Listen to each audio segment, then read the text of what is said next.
Y nosotros venimos viendo el tema de conocer la voluntad de Dios y conocer de cierta manera el carácter de Dios a través de cómo Él se revela, ¿no es cierto? El pastor me había dicho de que tomara una parte del estudio que se viene desarrollando y me autorizó a que si no lo terminábamos hoy lo continuáramos. Porque realmente cuando uno empieza a profundizar en la palabra, empieza a descubrir un montón de cosas interesantes que hacen al crecimiento nuestro y que hacen a que podamos comprender mejor cada estudio, cada palabra que nosotros vamos aprendiendo, ¿no? Y en relación a todo este tema de la voluntad de Dios, hay tantas cosas realmente. Yo todos estos días que estuve viendo, los pocos días que pude ir viendo en la palabra un montón de pasajes bíblicos, cosas sorprendentes porque, a ver, más allá de lo que vamos a ver ahora sobre el tema de cómo se desarrolla la voluntad de Dios, ¿quién no se ha preguntado, por ejemplo, si Dios, que es todo soberano, ¿no es cierto?, todopoderoso, ¿por qué existe la maldad y por qué Dios no quita la maldad o por qué Dios no quita el sufrimiento? ¿No es cierto? Cuando uno entramos en esos temas profundos, es difícil poder entender todo lo que significa la persona de Dios y parte de lo que Él ha decidido revelarnos, ¿no es cierto? Porque hay muchas cosas que nunca tendremos la respuesta para esta tierra, ¿no? Y siempre habrá cosas que nos preguntaremos, pero solamente quedarán en la sola voluntad y decisión de Dios. Yo quería que esta noche busquemos unos cuantos pasajes bíblicos, vamos a ir viendo algunas cosas interesantes sobre, por lo menos 3 aspectos. El primero, vamos a ver sobre la voluntad soberana de Dios. Y yo les voy a ir pidiendo que vayan buscando algunos pasajes bíblicos que nos van a ir aclarando un poco este tema. Por ejemplo, alguien que busque Daniel 4:35. Otro que pueda buscar Proverbios 16:33. Otra persona que pueda buscar Romanos 9:18. Algún otro que pueda buscar Hechos 4:27. Hechos 2:22. Efesios 1:11, somos unos cuantos, así que tratemos de ir buscando los distintos pasajes.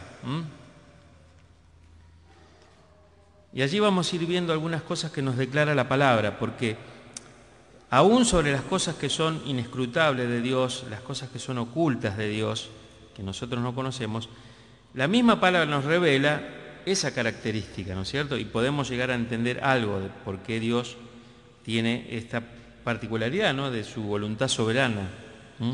¿Quién tiene Daniel 4:35? ¿Lo puede leer? Todos los habitantes de la tierra son considerados como nada, y Él hace según su voluntad en el ejército del cielo, y en los habitantes de la tierra, y no hay quien detenga su mano, y le diga, ¿qué haces? Bien. Vamos a ir leyendo otros. Proverbios 16:33. La suerte se echa en el regazo, mas de Jehová es la decisión de ellos. Bien. Vamos entendiendo estos pequeños versículos que nos muestra la palabra de Dios. El primero que leyó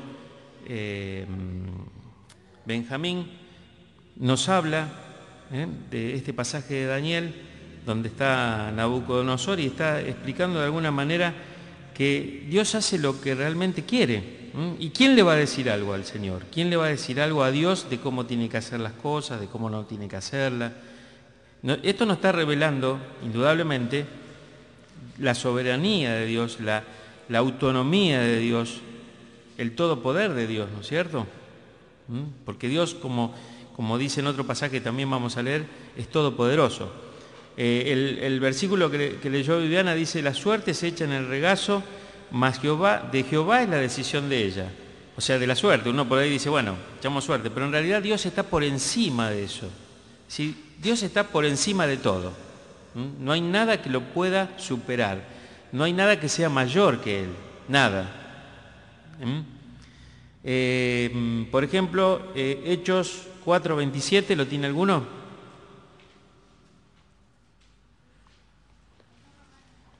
Vos tenés Romanos 9, 18 y 19, ¿podés leerlo?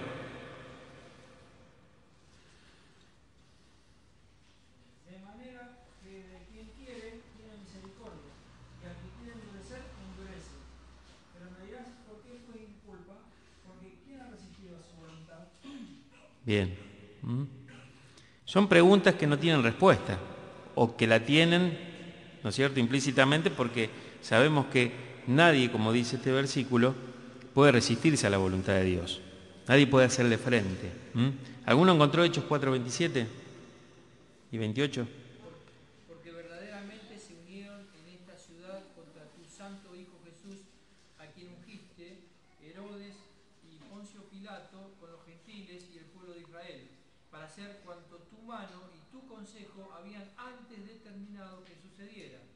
Bien. Aquí vemos también de que todo lo que estaba sucediendo con el Señor Jesucristo, ya Dios sabía y ya en su soberanía y en su voluntad estaba sucediendo. Efesios 1:11. En el asimismo tuvimos herencia, habiendo sido predestinados conforme al propósito del que hace todas las cosas según el designio de su voluntad. Bien, acá vemos que, como nos dice la palabra, Dios hace según lo que Él decide, lo que Él desea, lo que Él quiere. Y en otros pasajes que hoy no vamos a ver porque tenemos muchísimos, Él dice que todo lo hace para su gloria. Todo lo que Dios hace es para su propia gloria. Por ejemplo, Génesis 17:1, alguien que lo pueda buscar, vamos a leer allí este otro pasaje bíblico. Era Abraham de edad de 99 años cuando le apareció Jehová y le dijo: yo soy el Dios Todopoderoso, anda delante de mí y sé perfecto. Gracias, hermana. Yo soy el Dios Todopoderoso, Todopoderoso. Seguimos leyendo otros pasajes bíblicos que nos hablan de la soberanía de Dios. Por ejemplo, Proverbios 21:1. Fíjense que todos estos pasajes bíblicos están escritos por distintos autores y en distintas etapas, ¿no es cierto? Fueron escritos en el Antiguo Testamento, en el Nuevo Testamento, y todos declaran la soberanía que Dios tiene, ¿no? Proverbios 21:1. Como los repartimientos de las aguas, así está el corazón del rey en la mano de Jehová. A todo lo que quiere lo impide. Bien, otra palabra que muestra el poder de Dios, ¿no? Cómo Él lo decide todo.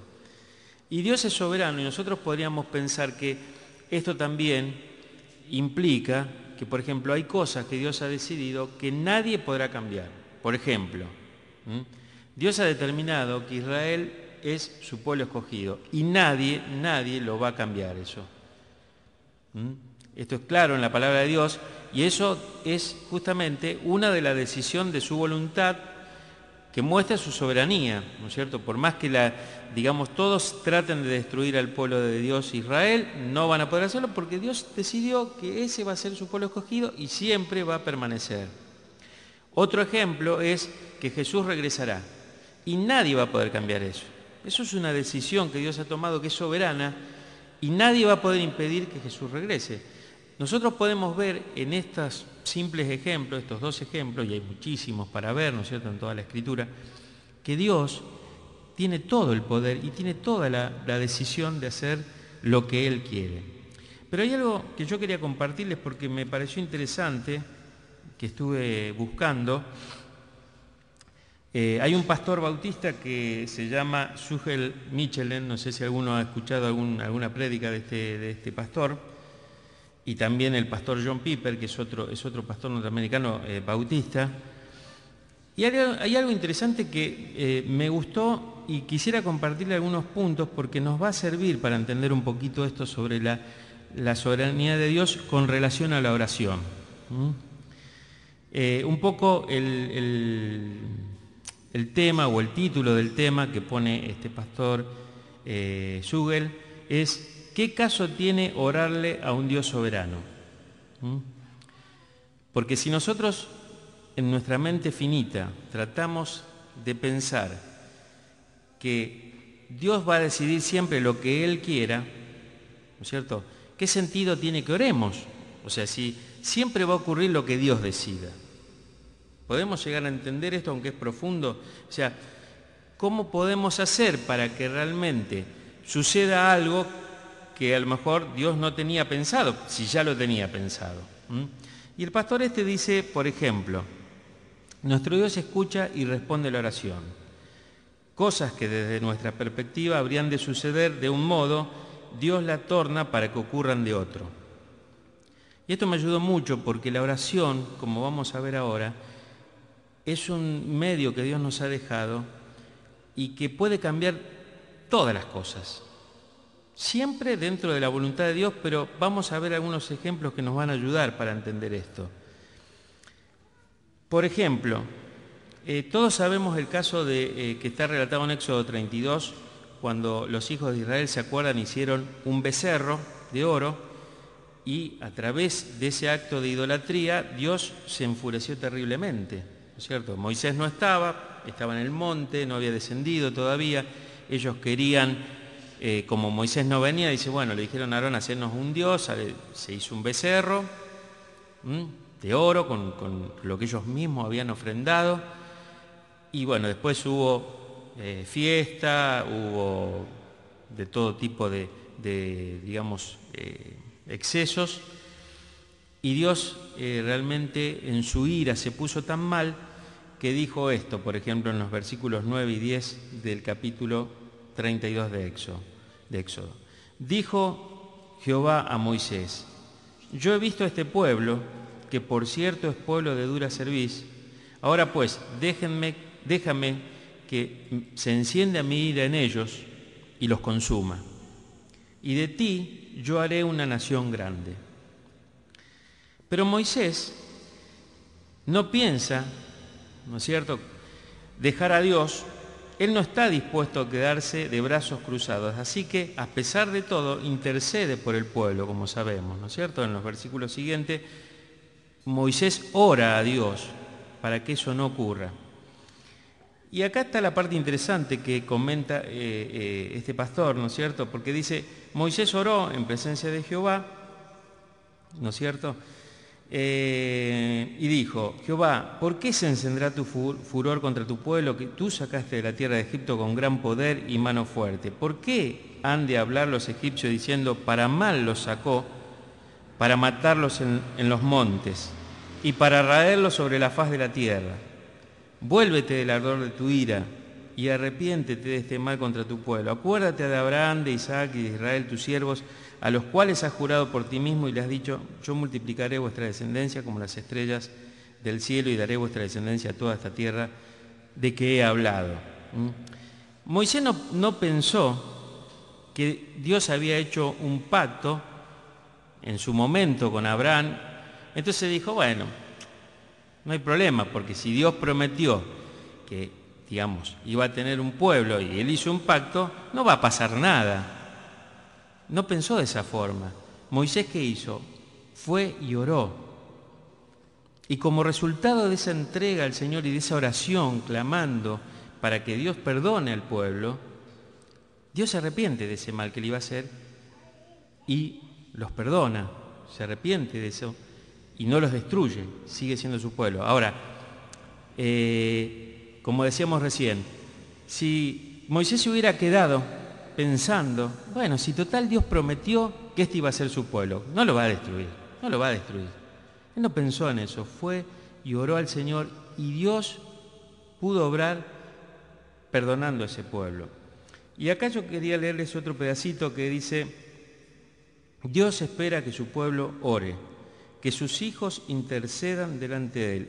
Esas intercesiones forman parte de su plan soberano, son el medio diseñado por Dios mismo para que las cosas pasen. Es por eso que Santiago dice en su carta, no tenéis lo que deseáis porque no pedís. Pedid y se os dará, dice el Señor, porque todo aquel que pide, recibe. Cuando el creyente ora, dice este pastor, Su clamor penetra en el corazón mismo de Dios porque Él ha decretado obrar en el contexto de las oraciones de su pueblo. Y más adelante añade, este Dios se nos presenta como personal, de forma que podemos orar a Él, razonar, presentarle razones, interceder ante Él. Pero también es soberano, el tipo de Dios que obra en nosotros y en nuestras oraciones. Por ejemplo, acá dice, nuestro Dios es soberano, pero también es personal. Él en su soberanía ha decretado que cosas pasen cuando su pueblo ora. ¿Lo creemos esto? ¿Que cuando nosotros oramos pueden pasar cosas? Bueno, y yo pensaba en esto cuando estábamos orando antes, porque estábamos orando también por los hermanos que quizás todavía no se deciden a comprometerse más con el Señor, que están a lo mejor ausentándose más seguido. Tenemos que orar y podemos cambiar esa realidad que hoy vemos que a lo mejor no hay un compromiso, no hay una entrega total de parte de algunos, para que eso cambie. Y la oración tiene una parte importantísima en todo esto. Dice, cuando Dios decreta que algo ocurre, Él también decreta las causas que deben suceder para que eso ocurra. Todo lo que pasa en el mundo tiene una causa. Y tanto el hecho como la causa forman parte del decreto de Dios. John Piper, que es el pastor que les comentaba también, que es un pastor bautista de Estados Unidos, lo explica de este modo. Si Dios predestinó que yo muriera por una herida de bala, entonces yo no moriré si la bala no es disparada. Dice, si Dios predestinó que yo fuera sanado por una cirugía, entonces si no hay cirugía no seré sanado. Es decir, estamos viendo la relación de causa y el efecto. Dice más adelante, es como el caso del sol, dice el pastor Piper, ya que Dios predestinó que el sol brillara, también predestinó que fuera una bola de fuego inextinguible. Si se extinguiera el fuego, ya no habría brillo, porque Dios decretó que el brillo del sol emanara del fuego. Pues así pienso yo acerca de las respuestas a las oraciones. Ellas son el brillo y la oración es el fuego. Dios ha establecido el universo de manera que en gran medida éste se mueve por la oración, de la misma manera que ha establecido la brillantez para que en gran medida ocurra por medio del fuego. Es decir, indudablemente nosotros no podemos entrar, digamos, en lo inescrutable de Dios. Pero muchas cosas pueden cambiar, digamos, y esto no es déjà vu, Hay una película que, digamos, se ve y cambian las cosas, no sé si alguno la vio, ¿no es cierto? La han pasado por televisión. Pero esto realmente es así. Nuestra entrega al Señor, ¿no es cierto? Nuestra comunión con Él puede hacer cambiar muchas cosas que en su origen iban a tener otro destino. Iban a tener otro destino. Lo vimos justamente con el ejemplo de Moisés. Moisés ora porque Dios lo iba a destruir al pueblo. Y ora y Dios no lo hace. Ahora, es indudable que, como dice acá un poco el autor de este artículo, Dios es soberano, pero también es un Dios personal para nosotros. Por eso nosotros podemos tener entrada a la presencia misma de Dios. No entendemos cómo es esto, ¿no es cierto? Simplemente lo creemos. Cuando uno está orando, no percibe nada, no escucha nada, pero indudablemente esa búsqueda de Dios a través de la oración produce un efecto y Dios obra. Y esto lo creemos, ¿no es cierto? Si no, no tendría sentido que nos congreguemos acá para orar si sabemos que las cosas igualmente van a suceder como deberían suceder. Porque eso es como decir, como muchas veces, a veces yo mismo lo he dicho, y bueno, es el destino, ¿no es cierto? Y uno dice eso ¿por qué? Porque sabe que por encima de todas las circunstancias, Dios tiene la última palabra y es soberano. Entonces, con ese criterio podemos decir, bueno, Dios, digamos, decidió que así fuera. Pero como estamos viendo, muchas circunstancias pueden cambiar si nosotros buscamos a Dios, intercedemos, oramos, y eso puede producir cambios que no estaban previstos. Ese es uno de los efectos que produce la oración. Entrar en la misma presencia de Dios, soberano, y poder de alguna manera ser parte de un cambio que Dios, al ver nuestra entrega, lo hace, ¿no es cierto? Porque si no, no habría una relación personal. Si Dios ya tiene todo planeado, todo decidido, y realmente Él va a hacer lo que ya se había propuesto, y entonces nosotros, ¿para qué vamos a orar? ¿Para qué vamos a buscar a Dios? Eso no quita que realmente sigue siendo Dios, Dios. Esto lo tenemos que tener claro, porque el hecho de que sea personal no rebaja, digamos, su categoría de Dios soberano, de todopoderoso. Yo muchas veces me he puesto a pensar cómo puede ser que Dios se ocupe de nosotros cuando Él, digamos, somos infinitamente pequeños o prácticamente un punto en el universo, ¿no es cierto? Sin embargo, si hay 6.000 o 7.000 millones de personas en el mundo, Él está atento a cualquiera de esas personas, Él conoce su vida, su destino, sus decisiones. Y a pesar de que nosotros somos nada comparado con todo lo que existe, ¿no? Como en uno de los versículos que hemos leído. Y es muy importante todo esto porque, digamos, hay preguntas que uno por ahí no va a encontrar respuesta. Por ejemplo, uno puede preguntarse, Dios es soberano, ¿no es cierto? Pero entonces, ¿por qué no todos van a ser salvos? Entonces Dios eligió quién va a ser salvo, quién no lo va a ser. Bueno, estas son cosas que son difíciles de entender, mucho más a veces difíciles de explicar, pero que nos llevarían mucho más tiempo, ¿no es cierto? Y ahora no vamos a ver. Pero tenemos que entender esto.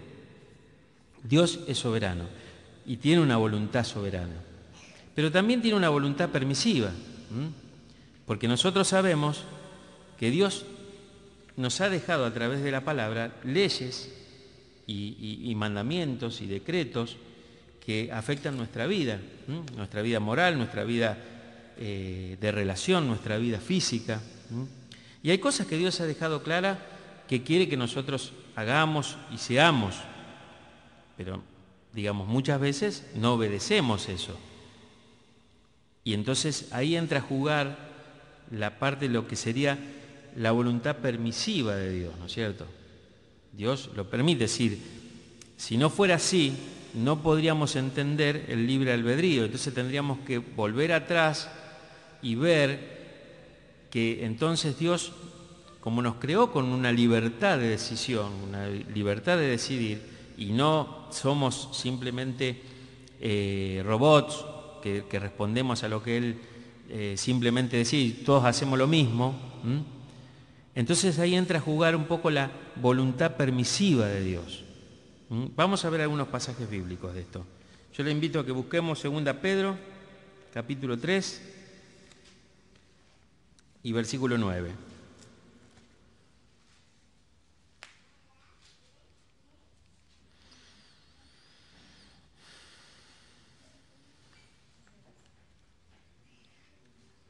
¿Alguien lo puede leer, por favor? El Señor no retarda su promesa, según algunos la tienen por tardanza, sino que es paciente para con nosotros, no queriendo que ninguno perezca, sino que todos procedan al arrepentimiento.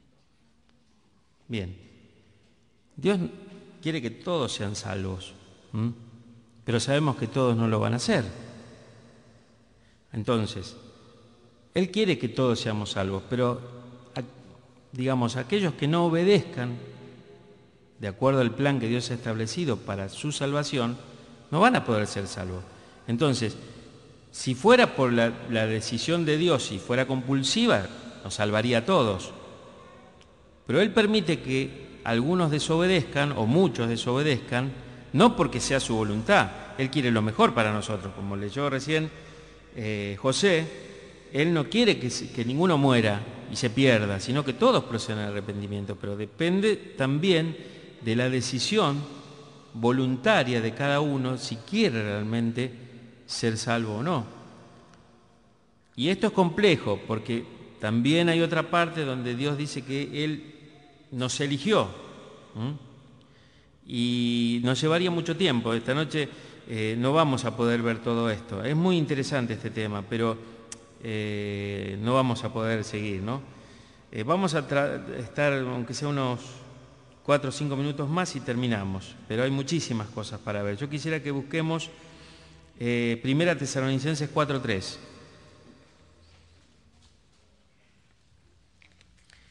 Yo estuve viendo estos días y hay una cantidad de enseñanza en la palabra, de pasajes bíblicos que realmente son impresionantes la cantidad que hay, ¿no? Y que es un tema que realmente es muy importante y muy interesante. Como dijo el pastor, es algo importante para que nosotros podamos profundizarlo. Primera Tesalonicenses, capítulo 4, versículo 3, dice: pues la voluntad de Dios es vuestra santificación, que os apartéis de fornicación. Bueno, acá claramente dice que la voluntad de Dios es que vivamos en santidad, que no tengamos relaciones sexuales fuera del matrimonio. Ahora, esa es la voluntad de Dios. Sin embargo, muchos desobedecen y están teniendo relaciones prematrimoniales, no viven en santidad. Es decir, Dios ha establecido cuál es la enseñanza para nosotros y que nosotros debemos obedecerla. Y a su vez, Dios no cae con un juicio inmediato, instantáneo, para la persona que desobedece, lo que no quiere decir que para Dios no es pecado. Es decir, el pecado va a traer sus consecuencias y la persona que está en desobediencia va a recibir las consecuencias de ese pecado.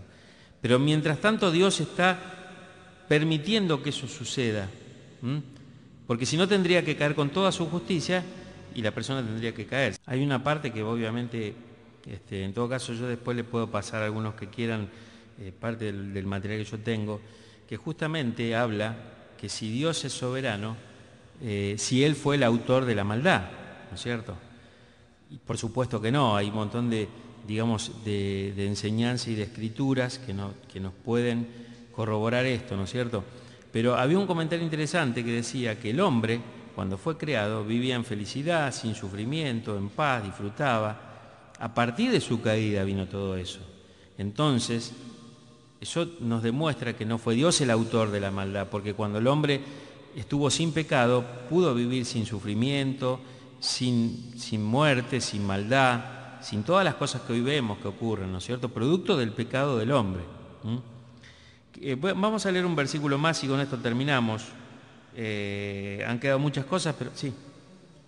Sí. Había un periodista en Rosario, todos se acordarán, Novarecio, que él siempre hacía la misma pregunta en la entrevista: si existe Dios, ¿por qué existe el sufrimiento, digamos, y las cosas malas que ocurren, las cosas tristes e injustas? Ahora, tomando lo que dice Martín, y a su vez también mirando la realidad. A veces escuchamos una noticia: falleció una criatura en un accidente de tránsito, cosa que voy a decir, o cosas horribles. Pero a veces también cuando miramos nomás cómo se maneja el Rosario, y cómo vos salís acá y veis cómo andan en moto 4, sin casco, y a veces en contramano. Y el pensamiento es absolutamente contrario a lo que decía Novarecio, es decir, ¿cómo no hay tantas muertes? ¿Cómo no hay más muertes? Porque cuando vos realmente ves cómo se desafía toda la ley de tránsito, es decir, tendría que haber mucho más. Yo creo que el pensamiento es exactamente al revés. Y creo que el Señor salva y protege a cantidad de irresponsables y en ocasiones permite dentro de la voluntad de Dios otro porque es inevitable realmente. Nuestro empecinamiento. Por dar un ejemplo, ¿no? El tema del tránsito. A veces yo siempre pongo el ejemplo a mi mamá, por ejemplo, para que vuelva a Dios, le tuvieron que morir 2 hijos. Y yo a veces digo, qué duro que es, porque ella siempre, o sea, el primer hijo cuando murió, después cuestionaba un montón de cosas, digo, y uno se pone cada vez más duro. Y cuando se le murió el segundo hijo, después de muchos años, volvió a sufrir todo de vuelta, porque, o sea, no se le murieron de bebé ni nada. Mi hermano tenía 13 años y yo tenía 41. O sea, ya lo había criado y tenía un futuro para ellos. Y a pesar de todo, yo a veces digo, cómo ella dejó todo lo que hacía mal y se entregó a Jesucristo. Y yo digo, tuvo que esperar a 2 muertes de los hijos para que ella reaccione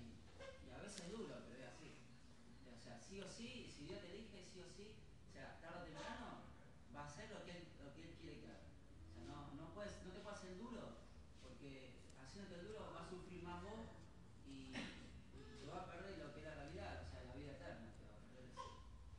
Indudablemente, como decía Horacio recién, yo pensaba esto justamente hace un tiempo atrás, ¿no? Porque hace mucho, cuando no había la técnica de los motores y de los vehículos que hay hoy, con las medidas de seguridad que tienen, incluso con airbag, con un montón de cosas que traen, uno decía normalmente, la discusión estaba si había sido una falla mecánica o una falla humana, ¿no es cierto? Cuando había un accidente, cuando se producían muertes o heridos graves, ¿no es cierto? Indudablemente la falla mecánica cada vez, a medida que fue avanzando el tiempo, se fue disminuyendo, porque prácticamente los hacen perfectos a los autos, o a los vehículos, a los camiones incluso. Pero lo que ha aumentado fue la falla humana. Y nosotros vemos que hoy en proporción hay muchos más accidentes y muertes que hace muchos años atrás, y si vemos que lo que se mejoró fue la falla, digamos, lo que sería mecánico, ha crecido la falla humana. Quiere decir que indudablemente, como dice Horacio, Dios está protegiendo mucho más de lo que realmente la gente cree a mucha gente. Y entonces, a veces cuando uno dice, ¿por qué Dios permite esto? La gente pregunta, ¿por qué si Dios es bueno? ¿No es cierto? Porque esa es otra pregunta. Pero si Dios es amor, ¿por qué pasa esto? ¿Por qué pasa aquello? Indudablemente hay que buscar en el hombre y en la maldad y en el pecado del hombre la causa, y no en Dios. Yo me acuerdo que una vez me contaba un compañero que él es testigo de Jehová, ¿no? Pero me dio un ejemplo que siempre me quedó, ¿no? Y él decía, si un auto va por la calle, ¿no es cierto?, y atropella a una persona y la mata, ¿no es cierto?, ¿quién es el responsable de esa muerte? ¿El que fabricó el auto o el que lo manejaba?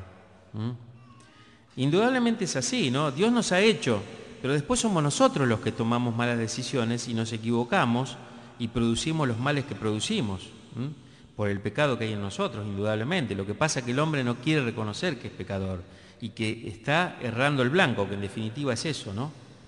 Vamos a leer un versículo más para ver el tema de la voluntad permisiva de Dios. 2 Corintios 6:14. Es un pasaje muy conocido, un versículo muy conocido. Sí.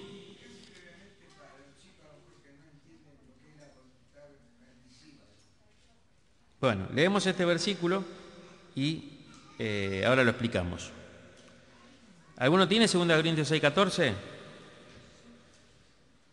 2 Corintios 6:14.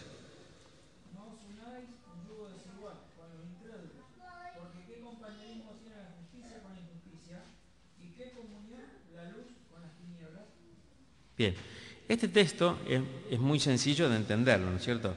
No os unáis en yugo desigual con los incrédulos. Está diciendo que si una persona ha reconocido su pecado y se ha entregado a Cristo y por lo tanto es un creyente en Jesucristo, lo que dice el Señor acá a través de Pablo es que no tenga asociaciones o digamos lazos íntimos, en este caso podría ser con un cónyuge o podría ser en una sociedad, lo que sea, con aquellos que no tienen la misma fe